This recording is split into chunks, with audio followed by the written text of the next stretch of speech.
lo que yo quiero hoy aquí plantear es por qué tanta gente creyó que esto no podía pasar. ¿Por qué tanta gente, vamos a utilizar la expresión que está de moda hoy, no la vio? Si uno ve la prensa tradicional, si uno ve el funcionamiento del establishment, el discurso dominante en estos 4 años fue: no es posible que una persona con esos antecedentes pueda volver a ser presidente. Trump está perdido. No es posible que una persona que haya sido condenada sea presidente. No es posible que una persona que haya participado o avalado de alguna forma grupos violentos que irrumpieron en el Capitolio pueda ser presidente. Y lo dijeron también durante la campaña. No es posible que una persona que lleva a un comediante a un acto de campaña en el cual el comediante dice que Puerto Rico es una isla flotando en basura, que esa persona pueda ganar una elección. No hay forma. Y sin embargo, no solo la ganó, sino que arrasó. Y entonces la pregunta es: ¿y por qué no se dieron cuenta de que esto podía pasar? Porque la realidad es que hay muchas evidencias sobre la mesa de que esto efectivamente podía pasar.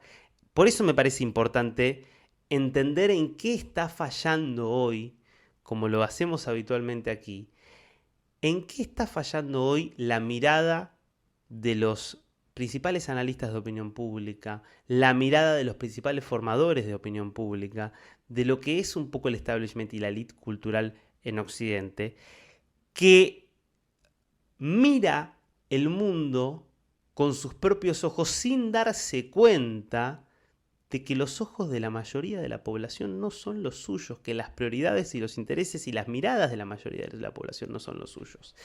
Eso me parece central para entender este fenómeno que se está viviendo en los Estados Unidos, porque en definitiva lo que vimos en estas elecciones es que, bueno, una vez más, lo que termina primando es la economía. Lo que termina primando es cuáles son las condiciones reales de vida que enfrentan las personas en su realidad. Y el voto termina estando condicionado por eso. Entonces, la realidad es que si hubo un voto tan claro a favor de Trump, es porque hubo un voto muy claro en contra del gobierno y de la administración demócrata. Y eso era esperable. ¿Por qué era esperable?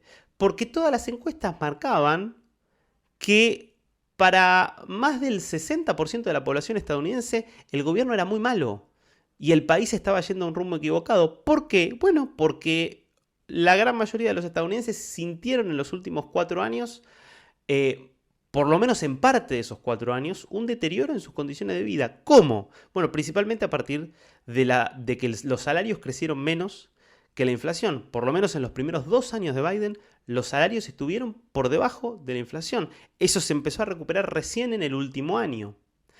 Eso, sumado a que producto de la suba de tasa de interés, creció el costo de las hipotecas y por lo tanto fue mucho más difícil comprarse una casa, que al mismo tiempo creció el precio de los alquileres, entonces fue mucho más difícil alquilar en una buena casa. Y que combinado a todo eso, hubo una crisis migratoria muy fuerte con entre 4 y 5 millones de personas ingresando ilegalmente a los Estados Unidos, generando en muchos casos una crisis y una tensión en muchos lugares que para mucha gente fue muy angustiante. Y podríamos aquí dar varios ejemplos de esta situación, pero digo, la ciudad de Nueva York, por caso, llegó a tener en un momento más de 100.000 refugiados migrantes que estaban repartidos en hoteles que tenía que pagar la ciudad de Nueva York, en refugios que estaban colapsados, en clubes y en la calle en muchos casos.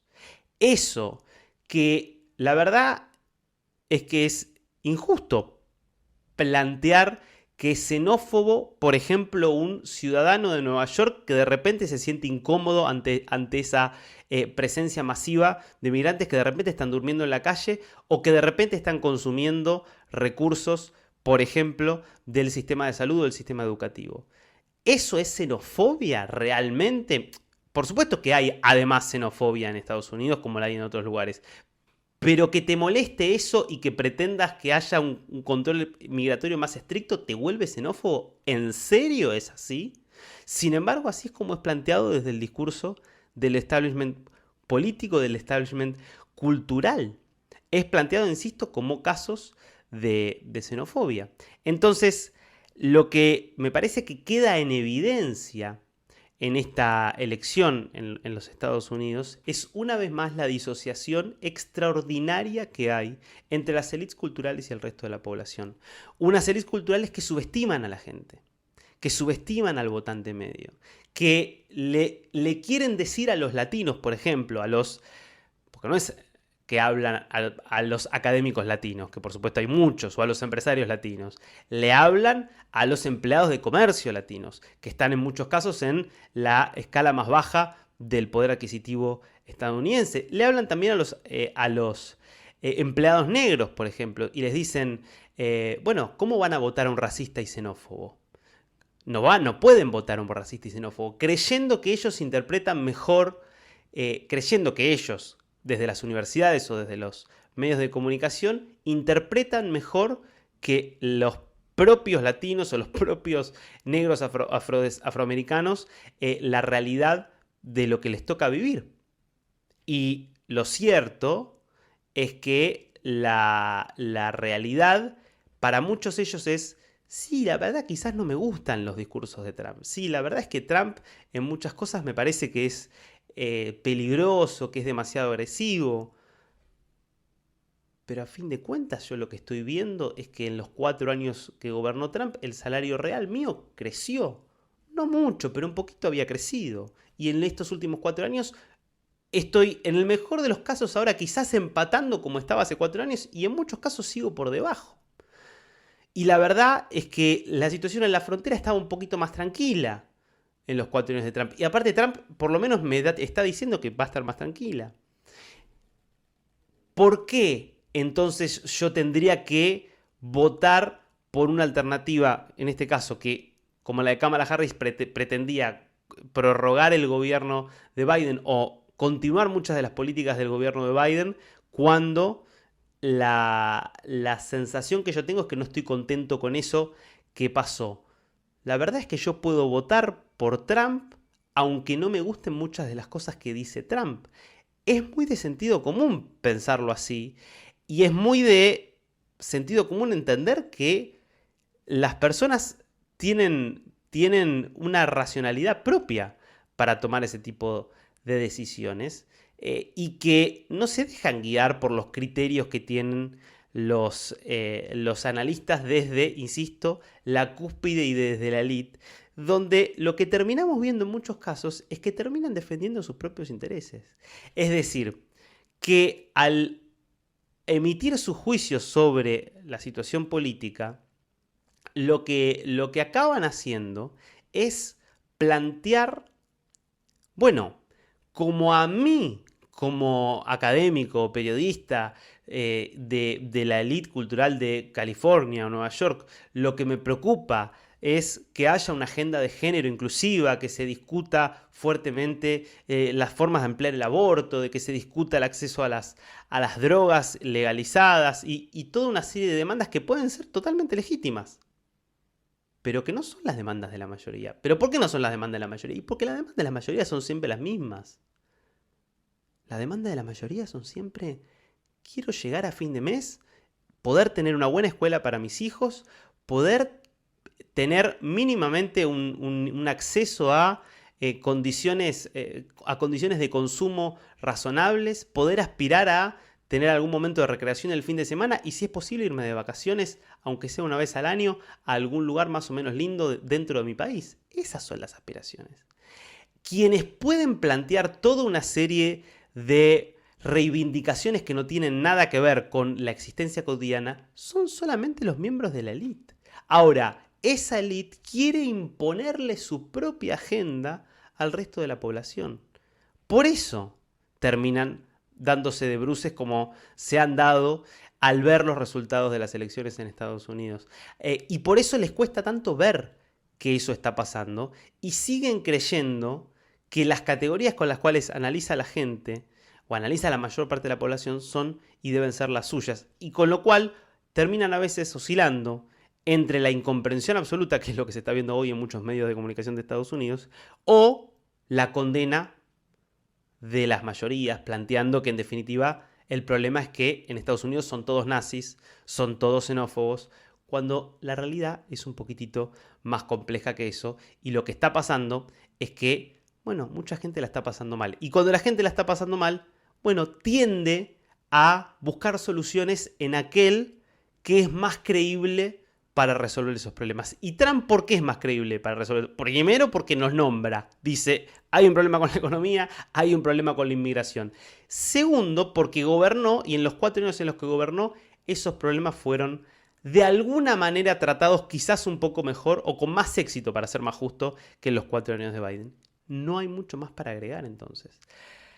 Esto desde ya no exculpa a Trump de todas las tendencias más peligrosas que tiene del discurso autoritario, de la violencia discursiva con la que irrumpe en la política, de las tendencias autoritarias, de que es alguien que no reconoció la derrota del 2020, de que es alguien que no cree en el diálogo político, de que es alguien que tiene valores indiscutiblemente antiliberales y que por lo tanto es señal de una crisis política que está viviendo hoy Occidente. Ahora, el punto central aquí es que mientras no entendamos cuáles son los problemas de las mayorías y mientras no haya líderes con ideas verdaderamente democráticas en el sentido pleno de la palabra democráticas, es decir, que quieran representar a la mayoría sin imponerle sus propias agendas y que entiendan que, por ejemplo, si la mayoría quizás tiene ideas más conservadoras que ellos, puedan respetarlos,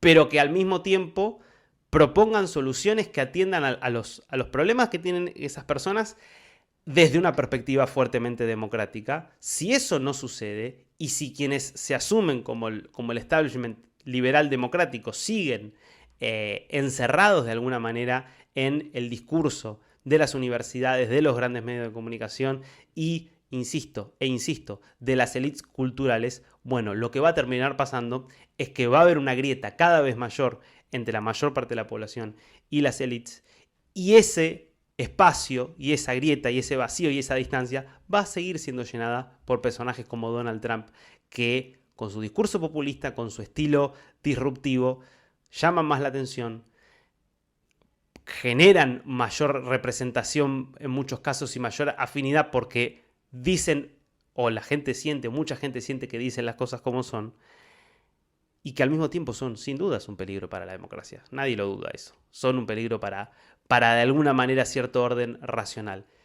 Pero de vuelta, mientras las élites políticas, mientras las élites culturales sigan encerradas en su propio frasco y sigan queriendo imponerle al resto sus propias agendas, bueno, la consecuencia va a ser muchos más años de Donald Trump y sobre todo muchos más versiones de Donald Trump en el resto del mundo.